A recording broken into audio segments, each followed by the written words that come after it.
after a heady kind of political discussion, it is our responsibility now to take our audiences to something that Mumbai stands for, which is capital markets and business.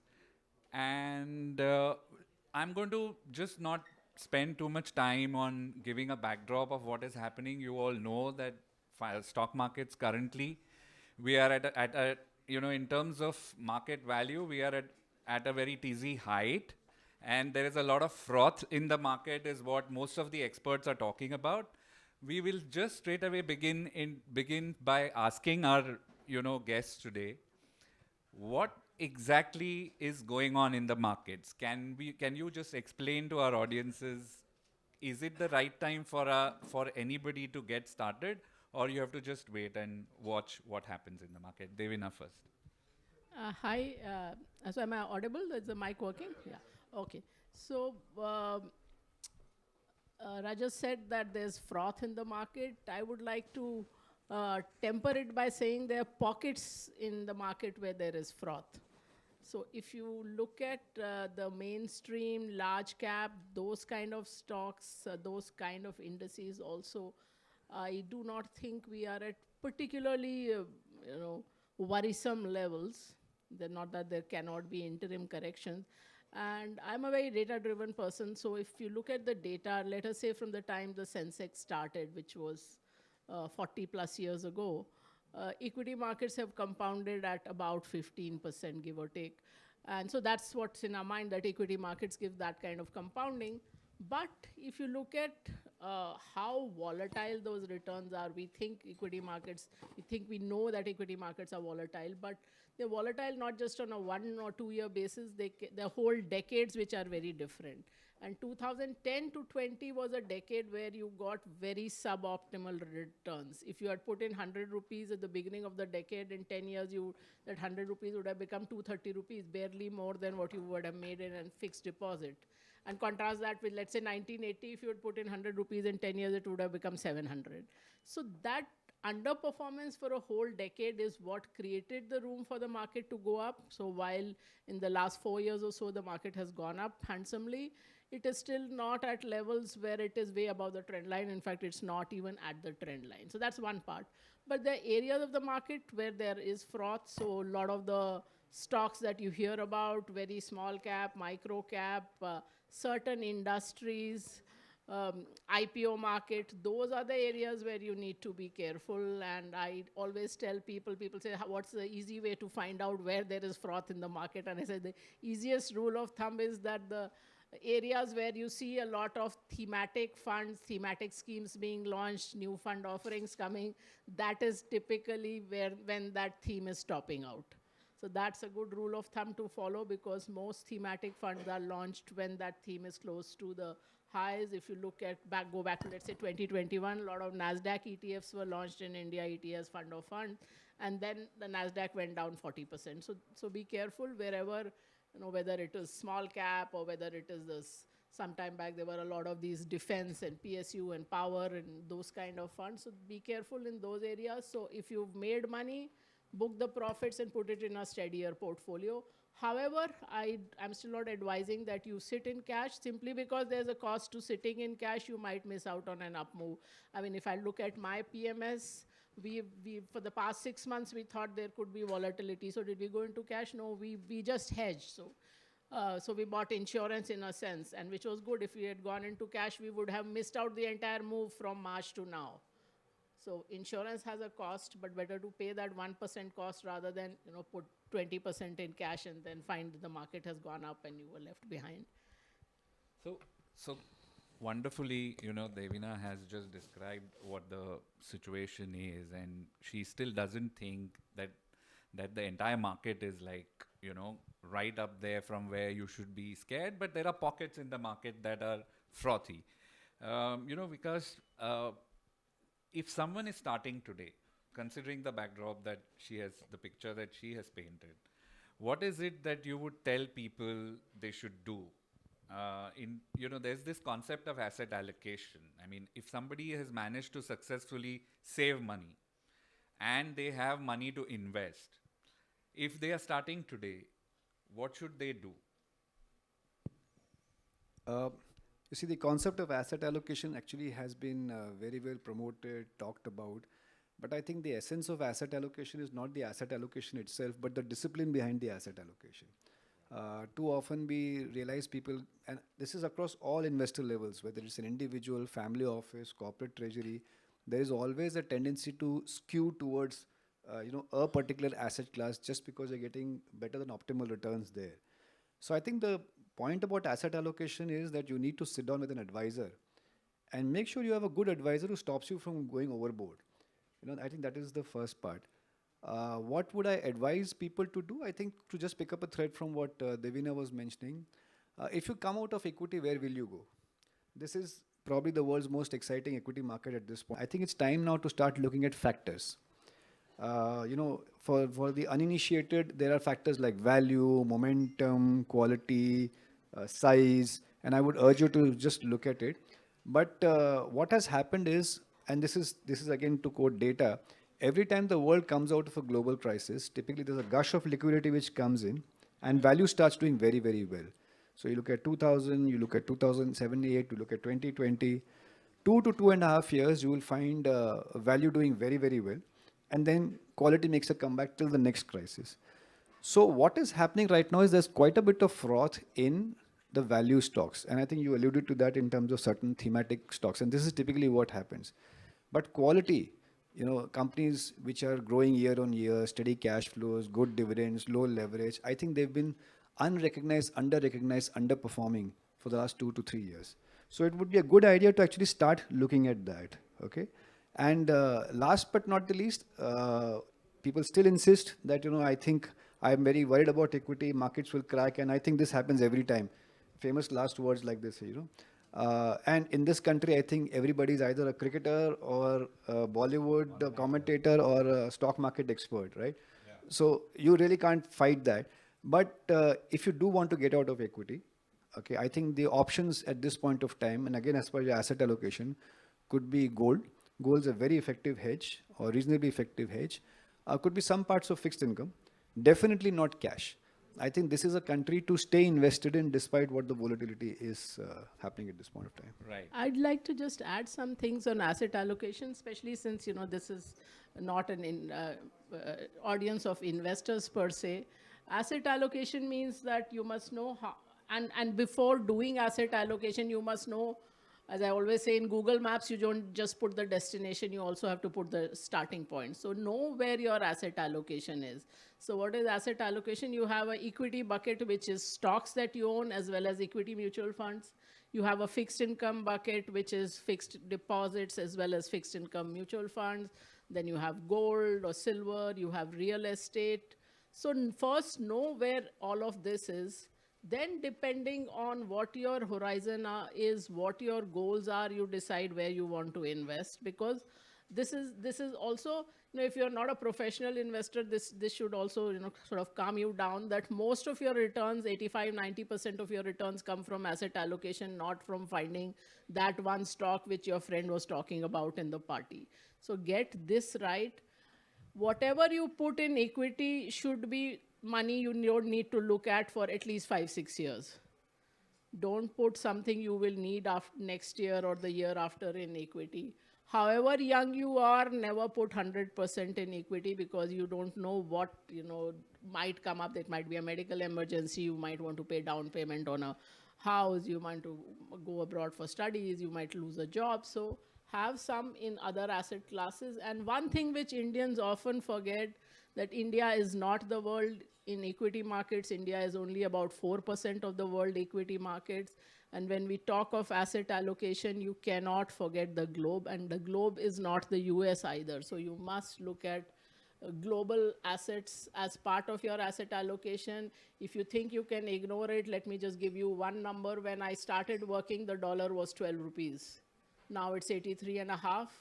That is a 85% depreciation in less than a career. When you're talking long-term planning, you cannot forget the globe. When I started working, there was no option to invest globally. So our grandmothers were not wrong to buy gold, because that was the only way to hedge the currency. Now you have many options. So do invest globally. And as a firm, we believe in that, and that's why we have a fully global product that starts at $10,000, 8.5 lakh rupees. Normally, you will not get a global product for less than $1 million, which invests across the globe. So, but this is a cause for me. Over time, have at least 30% of your assets which are global, not India. There is that thumb rule, right, where your age minus equity. I mean, what is that thumb rule? That 100 minus your age is your allocation to equity, right? Does that really work? I mean, these kind of thumb rules that are there in the And market. not really speaking, because if you are, let's say you are a 35-year-old unmarried person with no children, no liabilities, and also what your bucket list is, what you want to do in your life. So ultimately, it has to be according to your goals that you have, or is it that like 7 years later you have to send a child to college and who wants to study abroad. So, all those factors have to come into play. But as I said, however young you are and however stable your job is, because I get these kind of questions sometimes on social media, don't put 100% in equity. So always have money which is available. Besides, people are living longer. Yes. Correct. The original thing was that 70, 60, 70 is your average age. Nowadays, you have 80, 90 is so I Right. think asset allocation from that thumb rule point of view, I think it So, would work. so you mentioned about financial advice, and I'm going to then just pick that thread along, and just dwell on that for a bit. When we start investing, our first advisor is probably some uncle in our house, or your for us, I think it was our LIC agent in our company who kind of made us start investing, many years ago. So how do you recognize a good financial advisor? What are the traits of a good financial advisor? And how do we choose somebody who is not an uncle or aunt? It sounds like a very simple question, but there is no simple answer to this. But I'll give you two points of view. I think if anybody's seen this movie, The Wolf of Wall Street, there is this dialogue which I think Leonardo DiCaprio says, "Don't judge me by my winners, judge me by my losers." Okay, so typically a financial advisor should be one who's seen a few cycles. Very rarely will you see somebody very young of age having that perspective in terms of a very mature outlook. So the more cycles some financial advisor sees, it's better. I think from that point of view. And sorry, I just lost my train of thought. I was just thinking of a grandmother as the first financial advisor when she talked about it. When you said somebody who's seen the cycles, I said it's the uncle who has seen the cycles, theoretically speaking. Uncle I would have just stopped seen. myself. Yeah, but these uncles are very dangerous because they're not certified. And then they will Right. come to you with the next shiny thing. And I've seen most uncles actually talk about insurance, Yeah. because that's the most remunerative one, which again brings to the light the aspect of mis-selling. But yeah, typically financial advice should be somebody who's seen a lot of cycles. And I think as a country, one of the things I'm seeing happening very rapidly, I share pretty much the same vintage as Devina, and I think one of the things we've seen change over the last 20, 30 years is that people are moving from a mindset of scarcity to a mindset of abundance. Okay. Earlier, it used to be you don't know where your next meal is going to come from. You need to save, save, save. So you used to have, money in rice jars and all of Yeah. that happening. But I think over a period of time, there is a lot more comfort. There's a lot of more comfort with the way you are as a country, the way you are as a generation. And I think most of us have provided for the next generation. So now this generation wants to experience, wants to see the world, wants to save the planet, wants to do a lot of things because they don't need to worry about setting up a house. Okay. And I think any good financial advisor who comes in has to recognize this, because quite a few times I've seen financial advisors trying to straitjacket, whatever they are saying in terms of a particular thing which they've learned. Like you mentioned, rule of thumb, Yeah. you know. So I think a good financial advisor is one who will listen to you, who will customize plans according to what you think is necessary, and of course then makes you stick to it. Right.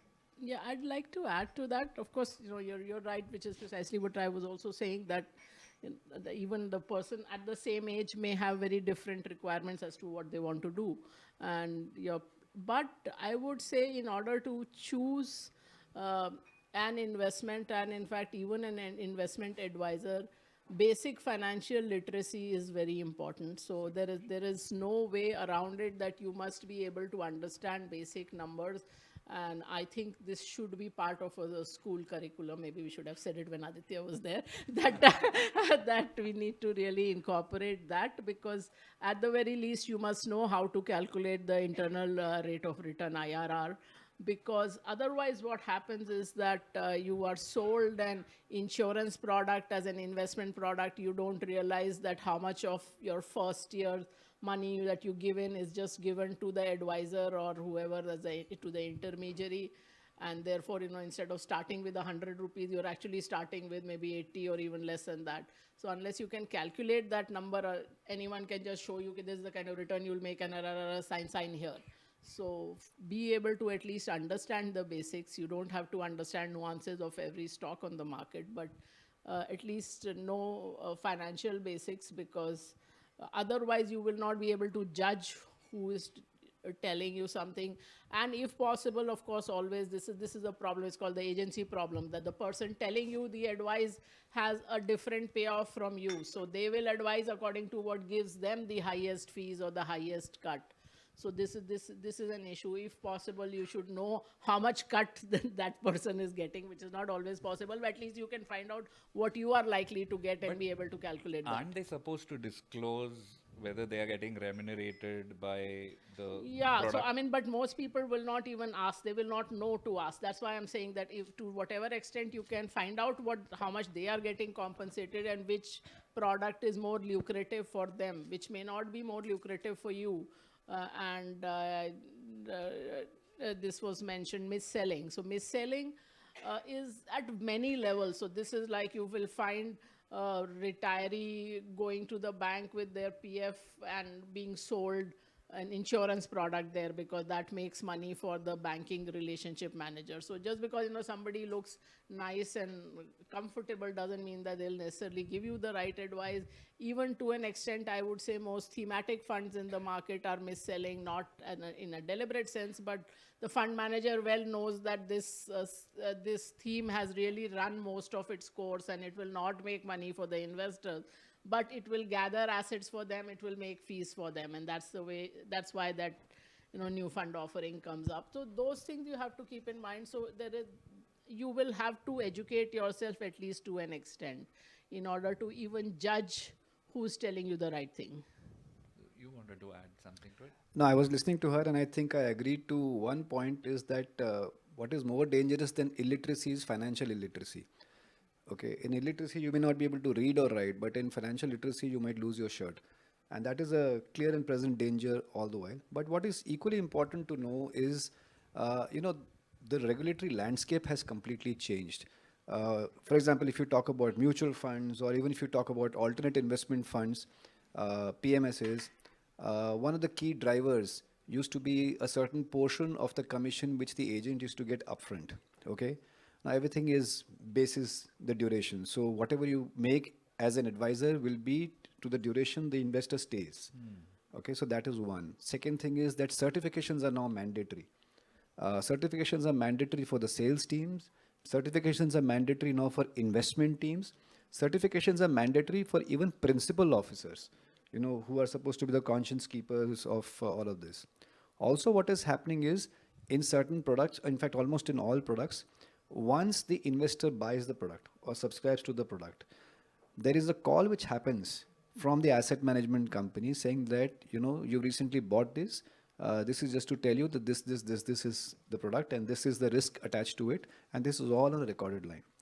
Now, this does not eliminate the specter of mis-selling. Right. Okay, that is for sure, because somebody who wants to mis-sell will find a way to mis-sell despite whatever you want to do. But I think what needs to be appreciated is the intent of the regulator. They have kept the investor as the center of the universe and said we will do whatever it takes, to ring fence him from whatever is possible. Now that you mentioned the regulator, there have been certain actions that SEBI has taken, the market regulator, in reaction to what has been happening. One is about financial advice. I mean, they are going after those quack financial advisors, and they are kind of trying to bar them from, giving any professional advice, but there's also a reaction from SEBI on the hyperactivity that is happening in the options category, for example. There was an intervention on that front as well. Then there was also this thing from SEBI about the third thing, which I was just about to talk about, the IPO. SEBI cautioned everybody about the IPO market as well, and also encouraged mutual funds to restrict flows to small and mid-cap companies as a reaction to what was going on in the market. Now, does that, you both who have spent such a long time in the markets, do you think our regulatory system is equipped enough to protect people who are not so familiar with the market? I mean, are you comfortable with what is happening on the regulatory front? I think our regulators are pretty much equipped. I mean, they have access to all that the world has to offer. What is happening in the markets, of course, in India, in the derivatives and futures and options and all that is completely off the charts in terms of how the rest of the world behaves. So the numbers are just crazy, and people think it is an online gambling or lottery, and no matter how much data is shown that nobody makes money in them, 90% of the people don't make money, that's one. But even people who make money, how much money do they make? They make 50, 60,000 rupees a year. So, it's not as if that they are blowing out the lights. But, one of the areas which I like to read about a lot is the issues in human thinking, in your own, how much your brain tricks you. And one of the key things which human beings are particularly bad is understanding probability. So going into something that the probability of making money in this is in single digits, but you only look at that 1% supposedly has made so much, and I will be that 1% who will make that much. You are unable to understand, and this is a known phenomena that human beings just look at the size of the payoffs and they cannot understand the probability is so low, and therefore they should not be playing this game. So to some extent, the regulator has to change, as they did, that make it little less lucrative for at least the intermediaries to push this volume, because a lot of it, the volumes have come from push, and also because the customer was still paying the same brokerage on every transaction, whereas the intermediary was making more money as the volumes went up, because they were getting a discounted rate from the stock exchanges, just to put it simply, and therefore at least that loophole has been plugged. But ultimately, you cannot put the blame entirely on regulators when things go wrong. And if you read, there's a very short book called, a very beautifully written book by John Kenneth Galbraith, A Short History of Financial Euphoria. It's like, you can read it in a day. And but it talks about the pattern of bubbles, and of course it also says that financial markets forget history. I mean, that's the characteristic of financial markets, that they forget history. But one of the key things is that when the bubble burst comes, everybody looks for villains. So, some companies, some banks, some brokerages will be basically hung out saying that they were the villains. But actually, the people speculating are also responsible for their losses. But no one at the end says that, they were at fault. Like, just as in that crypto and NFT burst after 2021, it was that who are the villains, but you who were out to make a quick buck were also responsible. So, that is something you have to recognize, that the person who's trying to be too greedy, and I mean, nowadays people come and say, if you promise less than 30% equity returns every year, then you don't know your job, then you will go to somebody who's promising you 30%, and you don't know when it will become negative 30% or negative 50%. So. You have a view on that? But if we, I was Yeah. saying here, if we stop looking for the villain, then we will be out of business. that's why I tell people that don't spend too much time on what media tells you on why the market moved in such fashion yesterday, because they have to fill the pages, they have to fill the hours. You don't have to. So I'm just now going to come to the point that, again, from where we started about today's prices Right. that are a functioning of tomorrow's profits, right? So a lot of things that are priced into today's prices is like, one of the thing is price stability, and probably people believe that prospects are really good. There is an India story that is playing, and there is a lot of profitability that Indian companies would have in the future, for which they are giving them such higher prices today. What could go wrong with the India story, in your view? I mean, Okay, I have never been an advocate of the India growth story, because for the last 30 years, you hear the same. I mean, today also I saw a table somewhere saying penetration of ACs in India is so much, in US it is so much, China it is so much, cars, etc., etc. The same kind of data I've seen for 30 odd years. So there are always penetration in India of anything is low. And if you look at, see, markets and economy are two different animals. And in the economy, I see a lot of areas for concern. So all that Vikas, for example, was talking about that, now people have taken care of all their basics, and now they are looking at great experiences, etc., etc. We are looking at only people like us. If you look at the data, the very fact that 80 crore Indians need free rations tells you where the bulk of the country is. I was reading this book by Rama Bijapurkar called Lilliput Land, and it was an eye-opener for me that it is not just that in relative terms the poorer people have lost out. She had done this graph of quintiles, so top 20%, next 20%, next 20%, like that. And since 2016, for the bottom 60% of Indians, their incomes have actually gone down. It is not on a relative terms, it's actually gone down. And also for the bottom 60%, their income minus their routine expenditure, not including medical or marriage or something, is already negative. So they have negative savings. So that is the truth. Also, we talk of the demographic dividend. Now, the demographic dividend is actually a product of three things if you go into study of demographics. First is the percentage of people in the working population, which of course is good for India because we have a lot of young people. But that has to be multiplied by the number of people who have a job into the productivity. So we are faltering on the second factor. We are not finding jobs for the youth. So those are the issues. But if you look at the listed space, many of the listed companies, for one, after demonetization and COVID, a lot of the small and medium scale enterprises went out of business. So businesses became more organized, which helps the listed companies. Also, in many businesses, the listed companies target the more affluent customer. If you look at, for example, listed real estate companies, they build houses for the affluent. So that's how, I sometimes see people on TV saying, oh, things are going so well. All my friends have bought houses. They have bought new luxury cars and SUVs. But, even if you look at cars, and the luxury cars and SUVs are selling much more than the entry-level cars. So again, every level you see that difference between the affluent and not so affluent customer. But it is helpful for the listed companies in terms of earnings. There is one particular thing which will help earnings, I think, this year, which is that food prices are coming down because the monsoon has been good. Crude prices are down, and a lot of inputs are related to crude and downstream of crude. So we're talking about what can go wrong. So that is more positive. But then I'm saying that the economy, there are a lot of things that are question marks. So I'm not saying that the economy, I'm not like that.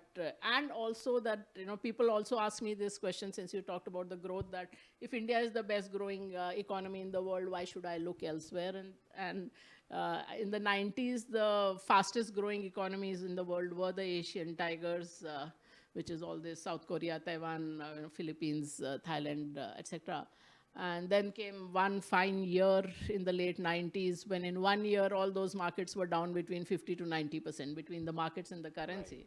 So that, so I mean, those are all risks. So, but as I said, I'm not saying that any disaster is awaiting India, but I'm saying on the economy side, there are many question marks. So it's like not, again, see, but there are a lot of times people have, because they have to keep selling the India growth story in order to say that please invest in my fund. But you have to take a more nuanced, more balanced approach as to what's actually going on. We have to move to the questions. So, So I'll just your probably brief thoughts on yeah, what she's can go already wrong what with the can India go story. wrong. I think in 2007 beginning, if my memory serves me right, Goldman Sachs had taken all their senior executives to a retreat, and they were trying to gauge what were the risks in the system which they should be aware of. Almost everybody said they don't see any perceptible risk. Okay, and then 2008 happened. Yeah, so I think this is something which in today's context you'll have to really think hard what can go wrong, and things will go wrong. I think one of the things which I personally am monitoring is the inflation rate. Okay, she did mention about the income coming down in real terms, and despite the fact that today you have basic level of insurance and all of that stuff which is happening, people are little bit more financially savvy. And I'm talking now almost going down to the bottom of the pyramid, wherever people can invest. The fact remains that you need to be worried about inflation. It will just take money out of your hands. It will make you react in ways that you did not think would be possible before.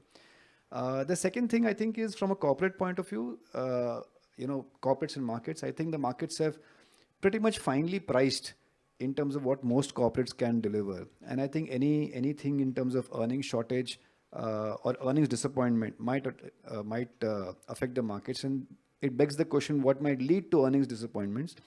I think the answer which you can look at is around you. I think the geopolitical risk is very, very high in the system right now. We may choose to close our eyes and think that India is going to be, excused from all of this, but sooner than later it will affect, whether it's in terms of trade lines, crude, all of that thing. And again, it'll kickstart your inflation process, and it's a vicious circle. You don't want to go there, which is what is something which worries me.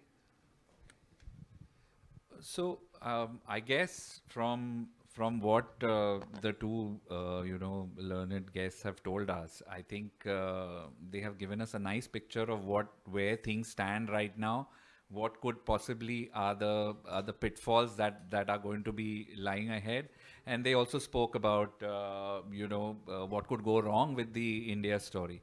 Now let's throw the floor open for a few questions. If you have anything on investing, money, personal finance.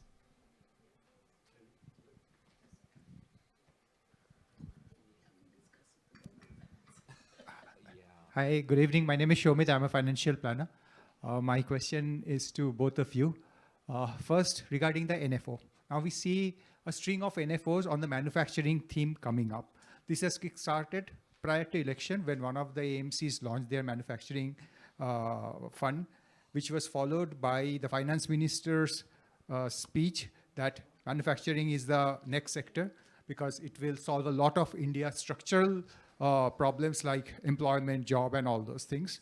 So if everybody is coming with the manufacturing theme, though the manufacturing index have given a 70% return in the last 1 year index, there are matured funds which has given more, but there is a beeline of new manufacturing fund NFOs which are coming up. So an investor who's putting money in every manufacturing fund NFO, what does the prospect for the investor is there? The next question is regarding the valuation and pricing. Now markets are at a very, very high level, but we are very bullish that there are pockets where there are a lot of structure, like scope of growth. So which are the sectors which in terms of valuation and price looks attractive to put money in, because what is important at what price we are getting in? So these are my two questions. You want to go first? Okay. So first on the manufacturing. So as I said, most of the time when there's a cluster of thematic funds, they come near the peak of that cycle. So I'm not saying that manufacturing cycle is over, but definitely is fairly mature. So I will tell you, manufacturing, which is, if you look at industrial machinery and capital goods, now that's a sector most people started talking about in the last year or a little over that. We have been overweight that sector for 3 years. So October 2021 is when we went overweight in that sector in our PMS. And the question we ask every quarter is, that is the story over? So definitely, many stocks went up 2 times, 4 times. We've been booking profits, and over time we've cut down to when we are now very close to the benchmark weight. We are just little over that. So I would say most of that story has peaked out, or not. Even if it's not peaked out, a lot of that story is behind you. So you are somewhere in the high level.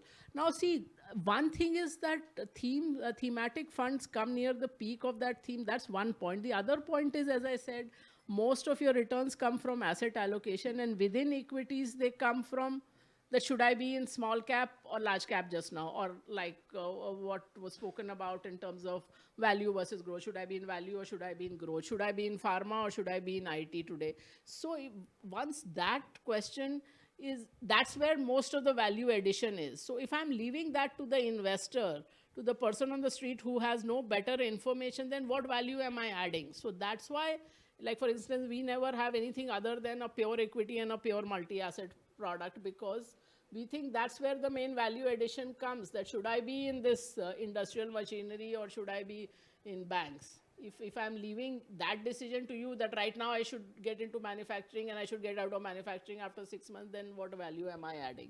That's one point. In terms of sectors, that we like now, we do a base zero rebalancing again to get out of the bias, and we do it based on an artificial intelligence machine learning system.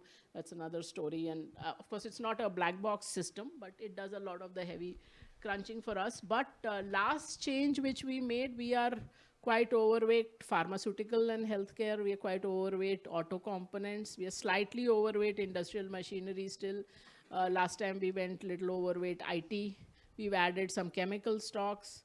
So that's broadly where we are overweight. We are underweight banks, utilities, all this defense, energy, that kind of thing. So that's broadly, but that changes because we look at everything afresh every quarter. So what I tell you today may not hold for 6 months or more. Some of it will, some of it won't. So, but that's where we are currently positioned on your sectoral question. I'll start with the second question first. Sectoral, I think it's a very nuanced answer. I'll just add consumption to it. I think consumption is one, and pockets of consumption, I think, can still be bought. On your first question in terms of NFOs, look, I think, like she mentioned, at the peak of every market, 2000 it was IT, 2007 it was infrastructure and energy, and now it is defense, PSUs. There is a demand and supply equation out there. That whether you have too many manufacturing or thematic NFOs is not the question, because a sensible financial advisor will step in and say, listen, you did not do that. The question one has to look at is how much of fresh money is coming into the NFOs. I think most of the money, or quite a bit chunk of money, is coming in from other mutual fund investments in the same fund house to this. I think SEBI had come up with a paper also on that. There are a lot of investments are moving from one fund to the other. And why it is not a very healthy practice, if indeed that is rampant, is because I think 10 odd years ago, we had done a survey that an investor who enters through equity usually enters at the peak. His average stay in a mutual fund horizon is 7 years. But if he comes in through a non-equity source, it could be debt, it could be gold, it's usually 12 years. So the experience of coming into a thematic fund when there is a lot of rush of liquidity and it's the next shiny thing might not pan out to be good, at least for some time. The third point, which is the most interesting point, is most people who are actually recommending NFOs, if at all, are recommending these NFOs in SIPs, not lump sums. Now to me, that's a sign of maturity. That's the sign that this whole mutual fund Sahi Hai campaign, and it happened when I was on the Amphi board, this whole thing is starting to play out. People want to take exposure rightly or wrongly, but they are hedging it, quote unquote, from a point of view of getting into SIPs. So to answer your question, how many new investors are coming in with fresh money? That is the crux which we need to look at rather than just the thematic NFOs. Two is the fact that, SIPs, I think this is what one needs to think. And the third thing is in terms of mutual fund Sahi Hai campaign and how how nuanced they're making the entire investor perception. I think at the end of the day, it all boils down to a financial advisor, which is the first question you are asked. But there's also this thing that about SIP investors. I mean, there was a survey Yeah, by yeah. AMFI. What is the net versus gross and all of that? They don't stay Yeah, I mean, long the for long. data is that half the mutual fund investors don't stay even 2 years. No, but that is lump sum. If you're talking about SIP, I'll tell you what is happening. If you dig deep into the data, because you have to really find, work on a conclusion and see whether data substantiates that. What is happening is people who had invested a long, long time ago are seeing a substantial rise in their SIP holdings. Okay, so that is where they're stopping. Rightly or wrongly is a different question. Quite a lot of people are booking profits at this point of time, and they're stopping the SIPs. They're taking money off the table. That's what I hear, from the industry at this point of time. So I think that is probably a more granular version of SIP I stopping. mean, on thematic funds, I'll just give you an anecdote. So somebody on Twitter wrote to me saying, ma'am, you keep talking against thematic funds, but look at, I won't name the fund house, but look at this tech fund, and it was 2 rupees in 2003, and this in 2023, in 20 years, it has given X returns. I said, very good. It was 2 rupees in 2003. Did you see when it was launched? It was time to perfection. It closed 1 week before the global tech crash. So मैंने कहा वो 2.5 साल में 10 का 2 रुपया हुआ ना. फिर then you are telling me कि 2 रुपए से इतना compounding हुआ है ना. That's not the point. That's the whole point, that the NFOs come at the peak. There might be a time to buy that thematic fund, but that's usually not the NFO time. Any other Yeah, questions? good evening. I'm Harish Das. I'm a retired media professional from an advertising agency.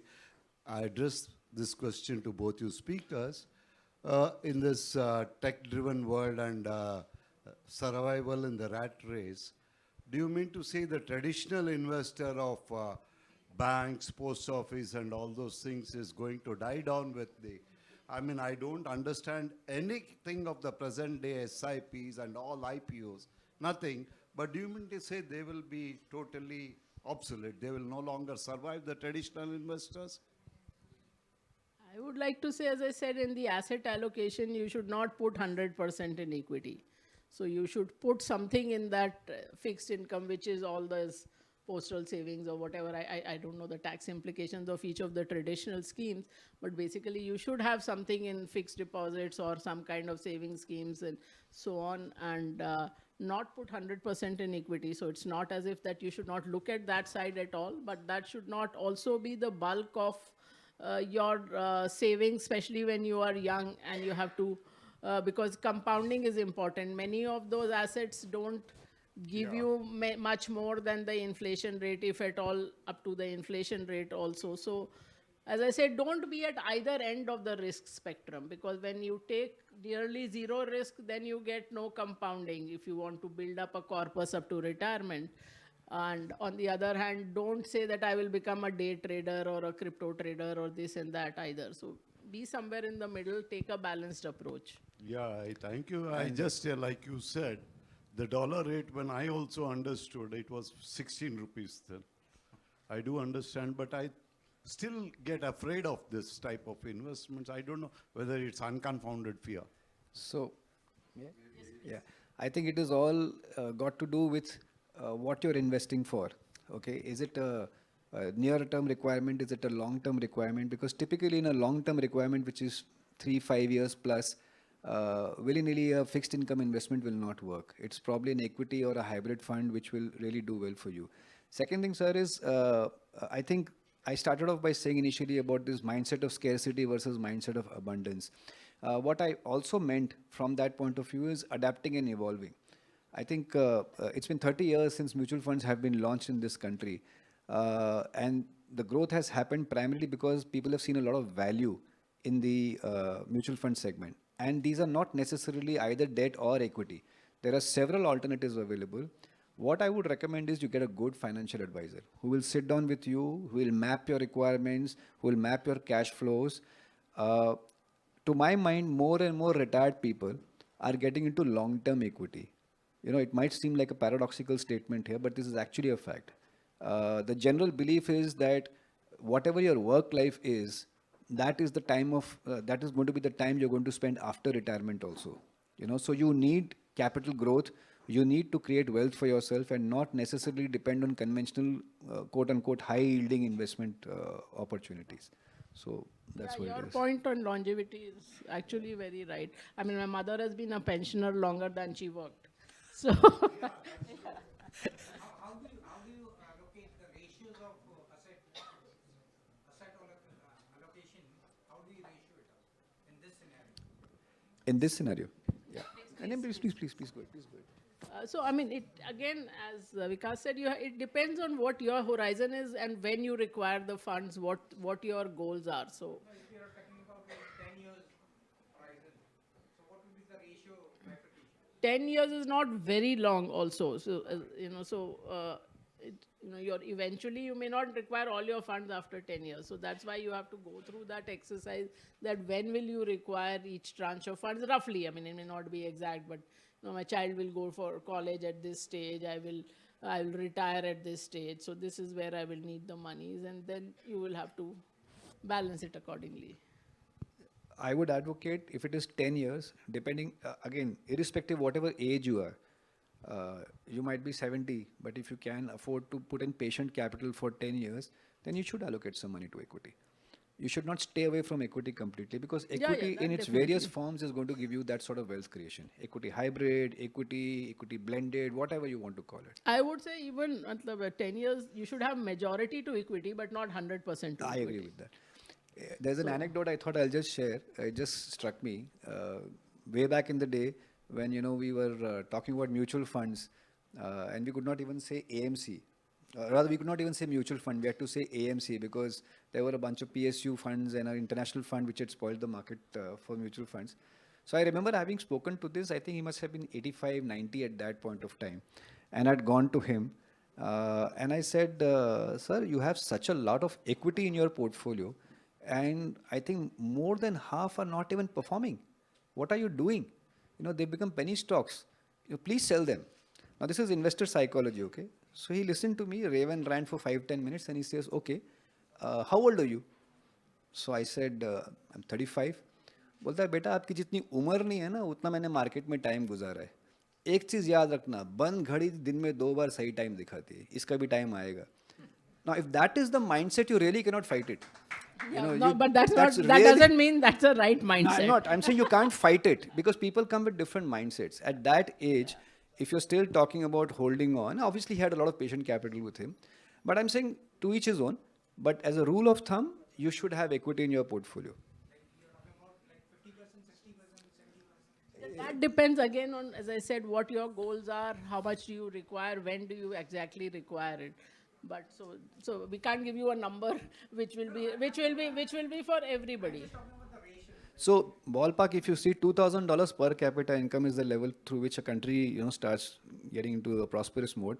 If it's less than 2,000 per capita income, typically it's been found that 30 to 35% is in equity on an average. So you're including all sorts of people there. The moment it crosses $2,000 per capita income, it starts inching forward. I think most companies, most countries who cross $2,000 per capita income, the share of equity starts rising dramatically. So 4-5 years after that, you'll find 60-65% in equity, simply because the basic needs are taken care of. They don't need to, keep spending that money. Anyway, I think we are absolutely running out of time, so we should just thank you very much, both of you, for sharing your wonderful knowledge and thoughts with our audience. And Gurbir,